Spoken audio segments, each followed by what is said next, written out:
Hello friends, welcome back in this session. So in this session we will discuss about the SSL and TLS certificate. Basically we use in the elastic load balancer. SSL certificate is actually use one or more complicated implementation, but here I want to introduce to a basic concept how we can use the SSL certificate with configuration of the elastic load balancer. We will talk about the SNI in the session, and we will also see the integration part with the load balancer, how we can configure SSL certificate with each load balancer type. So SSL certificate allows the traffic between your client and your load balancer to be basically encrypted while in transit. This is called basically in-flight encryption. So it means that the data as goes through the network is going to be encrypted only going to able to decrypted by the sender and the receiver. So only sender and receiver can decrypt this data, and this completely goes to the public network. So SSL refers to the secure socket layer, and it uses the encryption connection, and the TLS is the newer version of the SSL certificate, and it's basically used for the transport layer security, and the TLS certificate are the one of the mainly used globally nowadays, as it's more secure than SSL. So public SSL certificates are issued by the certificate authority. They basically GoDaddy, Symantec, Global Sign, and many more are there. And basically using that public SSL certificate attached to your load balancer, we are able to encrypt the connection between your client and your load balancer. So whenever you open any website, for example, any banking site or google.com, basically that website having the logs in your browser where you can find the log with the green symbol. That means that traffic is encrypted from your client and the server. If you are not able to see that's a green sign, that could be mean that traffic is completely not encrypted between the client and server. So that's a red flag over there. You should not share your personal information or your credit card or any banking information over there. So SSL certificate, they have the expiration date and the specific time they have to renew with each expiration. So if you found any certificate while accessing the google.com or any banking website, you can get that idea, the domain name which we have issued the certificate, and you can also find the expiry date for specific certificate. So how does that load balancer works with the SSL certificate? Let's see.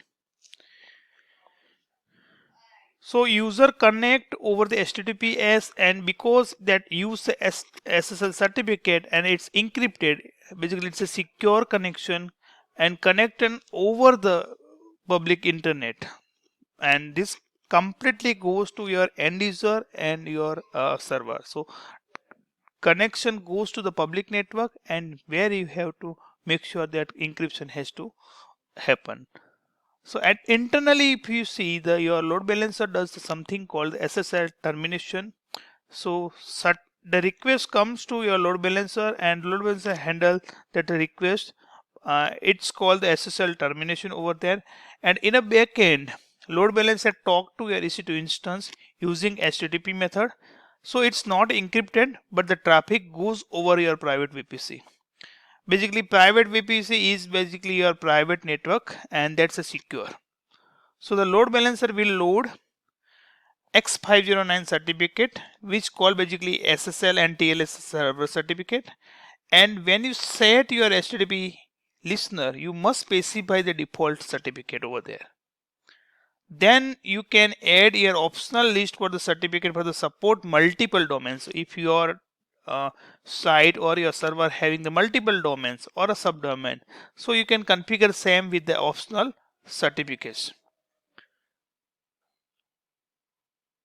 And client can do something called that SNI or server name indication to specify your host name to reach. So this is a method which are the majorly all latest client is supporting, where the specific host name client are requesting and the load balancer serve at that specific host name certificate.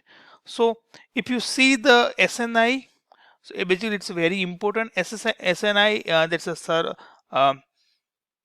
server name indication solve the very important problems, which basically how you want to load your multiple SSL certificate into one web server configuration in order to the web server to serve the multiple websites. So your multiple website has been configured and you want from the single server you want to load the multiple certificates. And there are new protocols which we have discussed that it's require the client and client indicate that host name from the client request to the target server, so that initial make a HL handshaking over there. So the client will say I want to connect to the specific website and server will know that which certificate to load for specific client request. So this newer protocol is this certificates something new with the certificates and client supports. So basically it works with your application load balancer and network load balancer with the new generation, and it's also support the CloudFront. And it does not support your classic load balancer because it's a old generation. So anytime you see the multiple SSL certificate on your load balancer, basically that could be the ALB or network load balancer. So let's try to understand with the diagram. So in this example, we have taken the application load balancer configuration, and there is a two server is configured. Sorry, there is a one server is configured with the two subdomain. So that's abc.com and xyz.com, and each having its own certificate configuration. So first one is the basically abc.com and second one is the xyz.com. So ALB will basically routing this with their target group based on the rules, and the rules may be the directly linked. So in this case, host name is the rules. So ALB will have to having the two certificate. One is the abc.com and second is xyz.com, which basically correspond with the corresponding target group. So each target group having this link your certificates.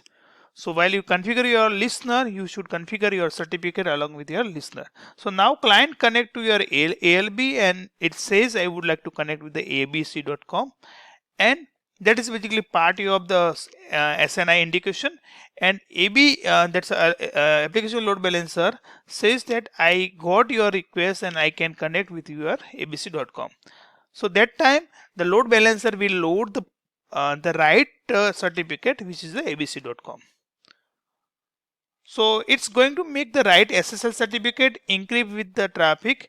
Then basically it's used with the SNI protocol here, and because of that SNI we can configure the multiple certificates over here.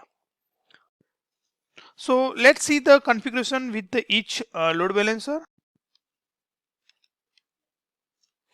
So classic load balancer basically supports only one certificate, and if you want to configure the multiple certificate, you must create the multiple classic load balancer, where application load balancer and the network load balancer both supports SNI, and for the multiple certificate configuration you simply need to add the multiple listener over there. So we will see in our console session. So let's move for the next, where how we can see the configuration over the console.